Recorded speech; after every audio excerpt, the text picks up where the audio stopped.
Elderly black CEO in disguise gets blocked from her own plane. The morning air was quiet and cold.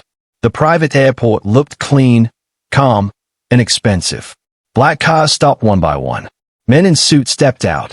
Women in designer coats walked fast, holding phones and coffee cups. They all looked important. Then, she arrived.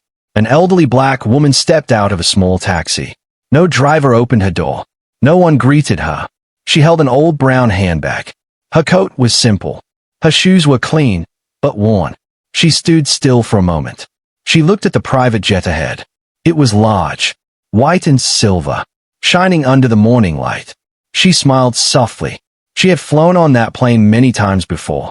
But today, no one noticed her. People walked past her like she was invisible.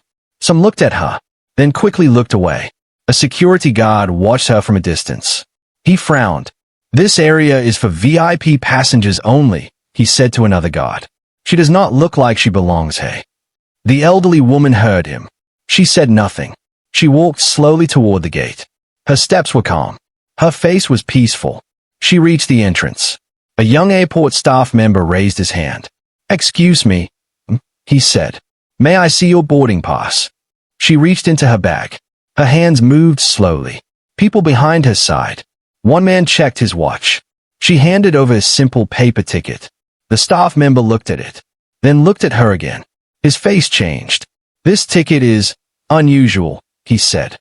"Please step aside." She did not argue. She stepped aside. A rich couple whispered as they passed. "Is she lost?" the woman said softly. "This is a private flight," the man replied. Someone laughed. The elderly woman stood near the wall. Quiet. Still. She watched people board the plane. She watched smiles, laughter, confidence. No one spoke to her kindly. The flight manager walked over. Tall, sharp suit, cold eyes. He said, without smiling. "There seems to be a problem." She looked up at him. Her eyes were steady. "What kind of problem?" she asked calmly.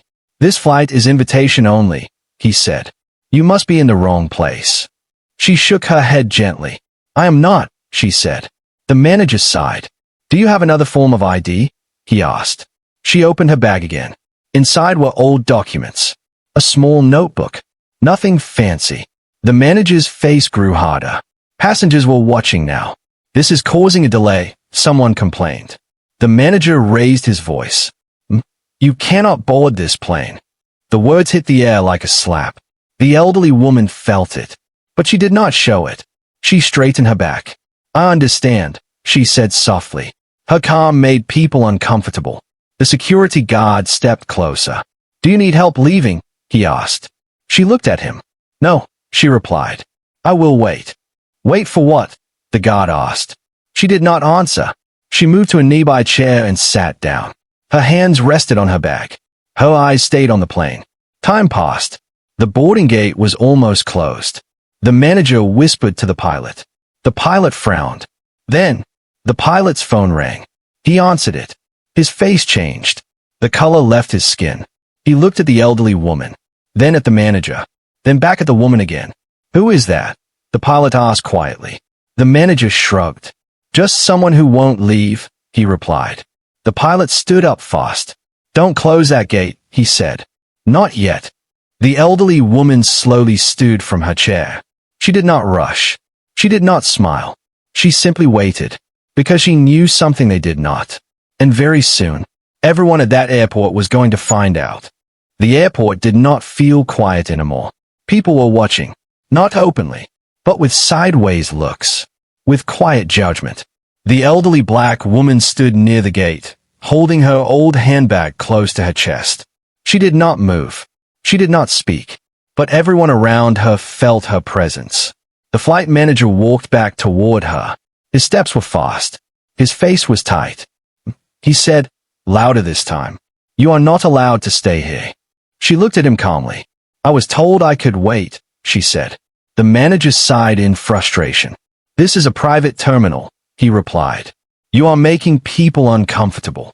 Uncomfortable. The word hung in the air. She nodded slowly. "I understand," she said. A man in a gray suit stepped forward. "Why is she still here?" he asked. "I paid good money for this flight." Others agreed. One woman whispered, "She looks like she wandered in from outside." The security guard moved closer again. His hand rested near his radio. He said, softer now but firm, "Please come with me." The elderly woman looked at his badge, then at his eyes. "Am I breaking a rule?" she asked. He paused. "No," he admitted. "But this is not the right place for you." She smiled gently. "This is exactly the place for me," she replied. The guard looked confused. The manager stepped in quickly. "That is enough," he said. "You need to leave before we call the police." The word police changed the mood. Some passengers nodded in approval. Others looked away.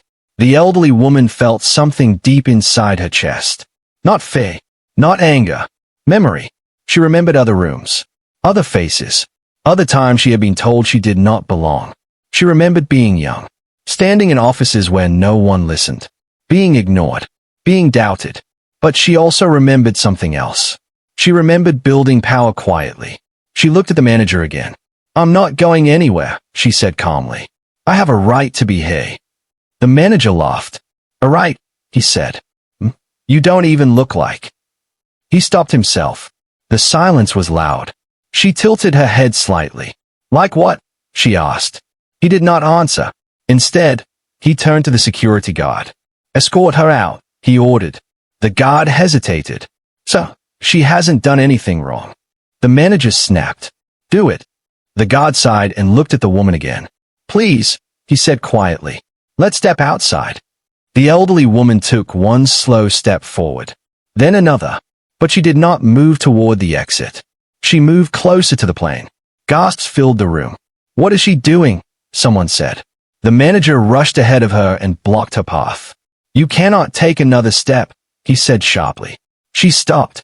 They stood face to face. Her eyes were steady. His was shaking. "I waited," she said softly. "I stayed quiet. I showed respect." She leaned slightly forward. "Now it is your turn." The manager swallowed hard. The pilot watched from a distance. So did the crew. Time felt heavy. Then the pilot's phone rang again. He answered. "Yes. Yes, she is here." His eyes widened. He looked at the elderly woman like he was seeing her for the first time. "I understand," he said into the phone. "Yes. Right away." He hung up. He walked straight toward her. The manager turned, confused. "What is going on?" he asked. The pilot did not answer him. Instead, he stopped in front of the elderly woman. He lowered his voice. He said respectfully, "Thank you for your patience." The room went silent. Every head turned. The elderly woman nodded. "I told you," she said calmly. "I would wait." And in that moment, everyone felt it. Something had shifted. Something powerful was about to be revealed. The room felt different now. No one spoke. The elderly black woman stood near the gate. Her hands rested on her back. Her shoulders were relaxed. But inside her mind, memories began to rise. She was not always old. She was not always calm. Once, she was young. Very young. She remembered standing in a small office many years ago. The walls were white. The desk was too big. 3 men sat across from her. They did not smile. They looked at her resume, then at her face. One of them cleared his throat. "You don't really fit our image," he said. She asked, "Why?" He smiled politely. "You wouldn't understand," he replied. That day, she walked out quietly. No tears. No shouting. Just silence. She remembered another time. Another building. Another rejection.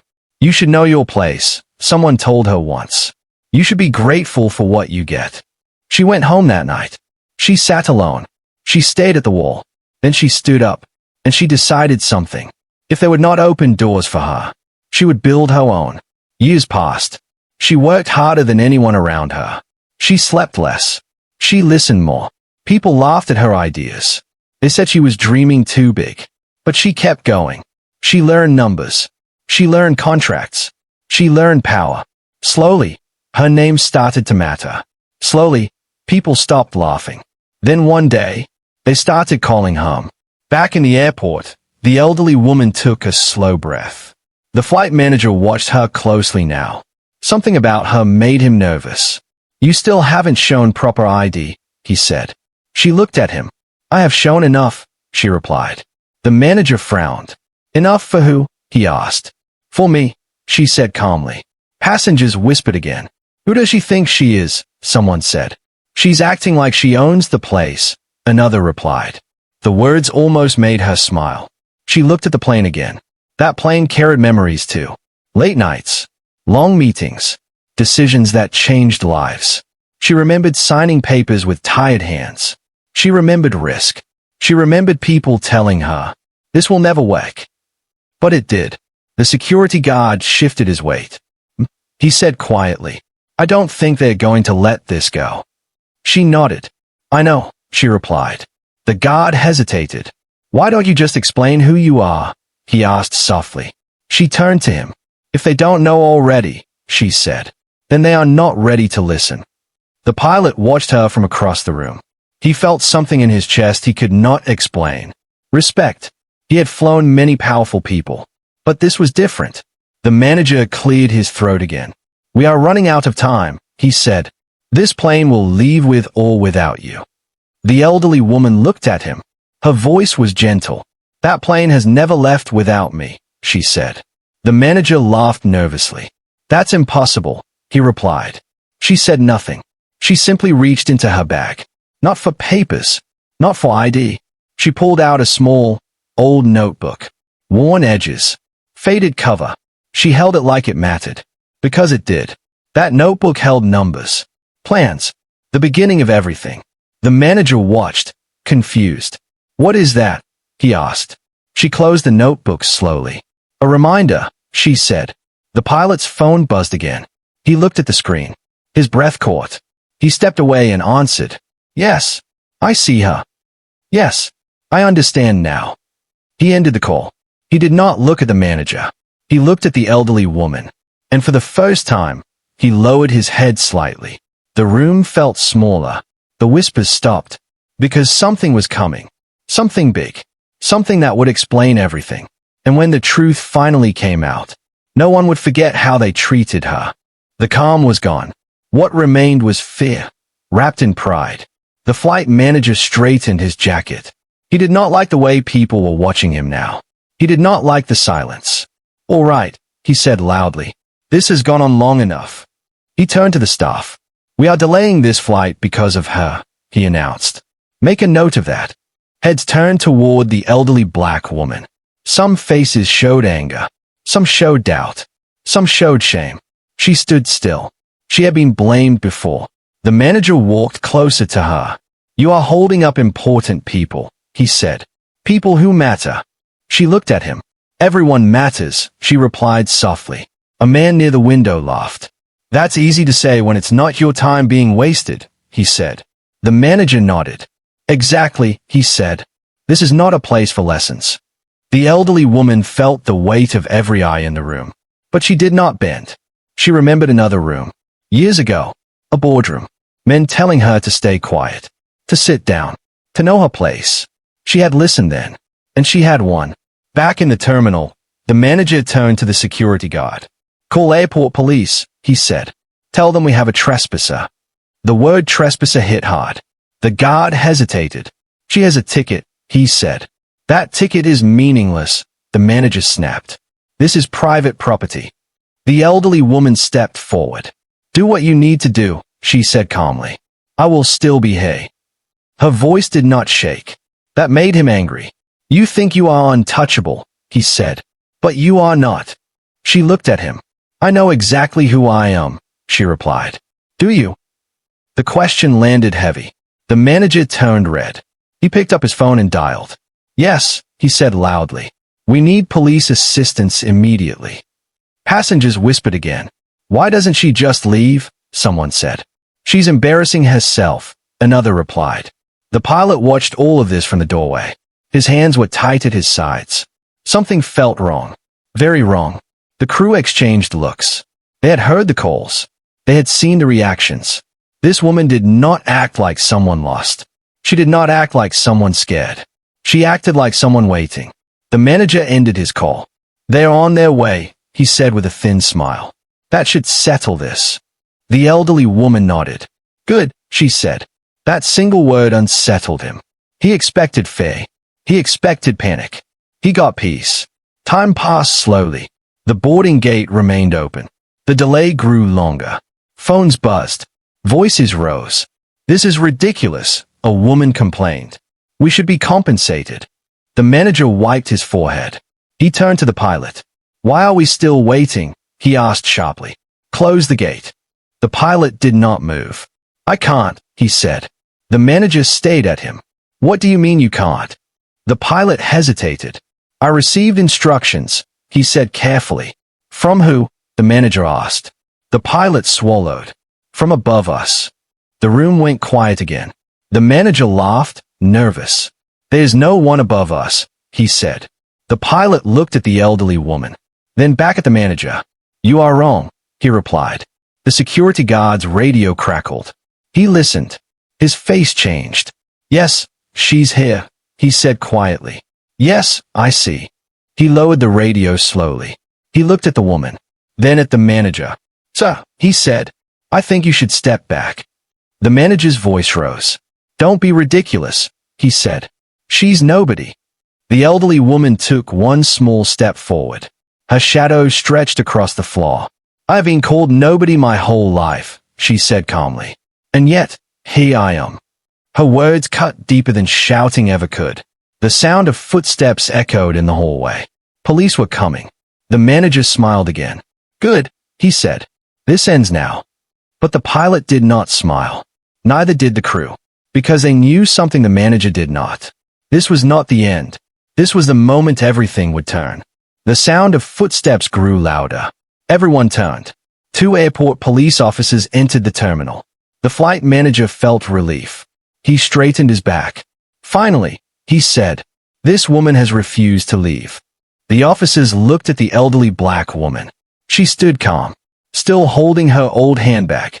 One officer stepped forward. He said politely, "Is there a problem here?" She nodded gently. "Yes," she replied. "There is." The manager interrupted. "She does not belong here," he said quickly. "She is delaying a private flight." The officer turned to him. "Is that true?" he asked. The elderly woman spoke before he could answer. "I'm not delaying anything," she said. "I was delayed." The officer looked between them. "May I ask who you are?" he said. The room held its breath. She did not answer right away. Instead, she slowly opened a handbag. People leaned forward. She took out a small leather folder. Plain. No logo. She handed it to the officer. He opened it. His eyes scanned the first page. Then the second. His face changed. The color drained from it. He looked up at her. Then back at the folder. Then at the plane through the window. He closed the folder carefully. "Yes," he said quietly. "I understand now." The manager frowned. "What is that?" he demanded. "Let me see." The officer did not move. Instead, he turned to the manager. "Sir," he said, "you need to lower your voice." The manager laughed nervously. "This is ridiculous," he said. "She's wasting everyone's time." The officer took a slow breath. "No," he replied. "You are." The room went silent. Passengers looked at each other. The manager's smile faded. "What are you talking about?" he asked. The officer looked straight at him. "This woman," he said carefully, "is the registered owner of this aircraft." The words fell heavy. Someone gasped. A woman covered her mouth. The manager blinked. "That's not possible," he said. "She doesn't." He stopped. Because the pilot stepped forward. "It is possible," the pilot said. "And it is true." The manager turned pale. The elderly woman finally spoke again. "I did not come here to prove who I am," she said softly. "I came to travel." She looked around the room. "I wanted to see something," she continued. "I wanted to see how people are treated. When no one thinks they matter." No one spoke. The manager swallowed hard. I didn't know," he stammered. "You should have said something." She looked at him. "I should not have to," she replied. The words cut deep. She turned to the officer. "Thank you," she said. He nodded respectfully. The second officer stepped forward. He said, "Would you like us to escort you on board?" She paused, then shook her head. "No," she said. "I would like to walk." She turned toward the gate. Staff moved out of her way. No one stopped her. As she walked, people lowered their eyes. The same people who had laughed, who had judged. The manager stood frozen. She stopped beside him. She did not raise her voice. She did not smile. "Remember this moment," she said quietly, "because this is when you decided who you are." She continued toward the plane. The pilot opened the door himself. "Welcome aboard," he said respectfully. She stepped inside. The door remained open. The manager's phone buzzed. He looked at the screen. His hands started shaking. Messages filled the screen. Calls. Alerts. He looked at the officer. "What's happening?" he whispered. The officer answered calmly. "Corporate has been notified," he said. "They are very interested in how this was handled." The manager's knees felt weak. Inside the plane, the elderly woman sat down. She looked out the window. Her reflection stayed back at her. She did not look angry. She looked resolved. Because this was not about revenge. This was about truth. And the truth had finally arrived. But she was not finished yet. The plane did not move right away. It waited.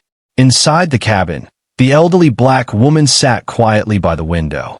Her handbag rested on her lap. Her hands were steady. Outside, the terminal was tense. The flight manager stood frozen near the gate. His phone would not stop buzzing. He did not answer it. He already knew. The pilot stepped back inside the terminal. His voice was calm, but firm. "This flight will depart shortly," he said. "But before that, there are instructions." The manager looked up quickly. "Instructions from who?" he asked. The pilot met his eyes. "From her." The manager swallowed. Across the room, staff members stood in silence. The same staff who had avoided her, who had whispered, who had followed orders. Now they waited. The elderly woman stood up inside the plane. She did not rush. She walked back to the door. Every eye followed her. She stepped into the terminal again. The room felt smaller now. "I don't want anyone fired today," she said calmly. Gasps filled the air. The manager looked relieved for a second. But then she continued. "I want everyone trained again," she said. "From the top to the bottom." Her eyes moved slowly across the room. "I want every person who works here to remember this moment." No one spoke. "I want policies changed," she added. "Clear ones." The pilot nodded. The officer took notes. The manager's relief faded. "And I want one more thing," she said. She turned to the manager. "You will step down from this flight," she said gently. "You will not manage it." The manager's mouth opened. He started. She raised her hand slightly. "This is not a punishment," she said. "This is a pause." She leaned closer. "A pause for you to learn." Her voice was quiet, but it carried weight. The manager nodded slowly. He could not speak. She turned to the passengers. "I apologize for the delay," she said. "It was necessary." Some people nodded. Some looked ashamed. A woman in a designer coat stood up. "I'm sorry," she said softly. "I should have spoken up." The elderly woman looked at her. "Next time," she replied. That was all. She turned back toward the plane. The pilot stepped aside. As she walked, the security guard spoke. He said, "I want to thank you." She stopped. "For what?" she asked. "For showing us how power should look," he replied. She smiled gently. "Power listens," she said. "That's all."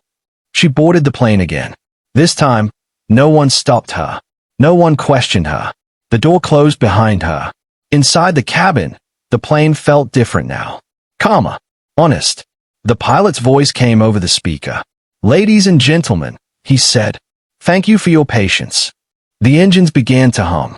Outside, the manager sat alone in a chair near the wall. His phone lay in his hand. Messages from corporate, from supervisors, from people who now wanted answers. He stayed at the floor. He remembered her words. "This is when you decided who you are." The plane began to move. Slowly, gracefully. Inside, the elderly woman closed her eyes for a moment. She did not feel proud. She felt peaceful, because she did not prove her power. She revealed it, and the lesson had landed deeper than any punishment ever could. But one final moment still remained. One last truth. One last ending. And when it came, it would stay with everyone who witnessed it. The plane lifted into the sky. Below it, the airport grew smaller. The noise, the tension, the mistakes. All of it stayed on the ground. Inside the cabin, the elderly black woman sat quietly in her seat. Sunlight touched her face. She looked peaceful. She did not celebrate. She did not smile wide. She simply breathed. Across the aisle, passengers sat in silence. Some stayed at their hands. Some looked out the window. No one spoke loudly anymore. They had seen something real. The pilot's voice came over the speaker again. "We are honored to have you with us today," he said. She nodded once. Her phone buzzed gently in her hand. A message appeared. "We are reviewing everything. Thank you for reminding us who we are." She read it once. Then she locked the screen. She had not gone there to teach. She had gone there to travel. But sometimes, lessons arrive without warning. She leaned back and closed her eyes. Memories came softly. Not the painful ones. The good ones. The first office she bought. The first employee she paid. The first time someone called her boss without doubt. She remembered standing alone in empty rooms, dreaming big. She remembered being told no. She smiled gently, because she knew something they did not. Time always tells the truth. Back on the ground, the flight manager watched the plane disappear. He sat alone. People passed him without looking, the same way they had passed her. His phone buzzed again. A short message. "We need to talk. Immediately." He closed his eyes. For the first time, he understood the weight of his actions. Not because of punishment, but because of reflection. Inside the plane, the elderly woman opened her eyes again. A young flight attendant approached her slowly. She said, "I just wanted to say thank you." "For what?" the woman asked. "For showing me that I don't have to become hard to be strong," the attendant replied. The elderly woman smiled. "Strength does not raise its voice," she said softly. "It raises standards." The attendant nodded, holding back tears. As the plane moved through the clouds, calm returned. The story did not end with anger. It ended with clarity. When the plane landed hours later, things were different. The door opened. Staff waited. This time, they stood straighter. This time, they looked people in the eyes. She stood and walked toward the exit. No one rushed her. No one doubted her. She stepped onto the ground. Cameras flashed quietly from a distance. Not because she demanded attention, but because truth attracts it. She turned back once and looked at the plane. The same plane that had almost left her behind. She placed her hand on its side. "Thank you," she whispered. Then she walked away. Tall, calm, unbroken. The world did not change that day, but a few people did.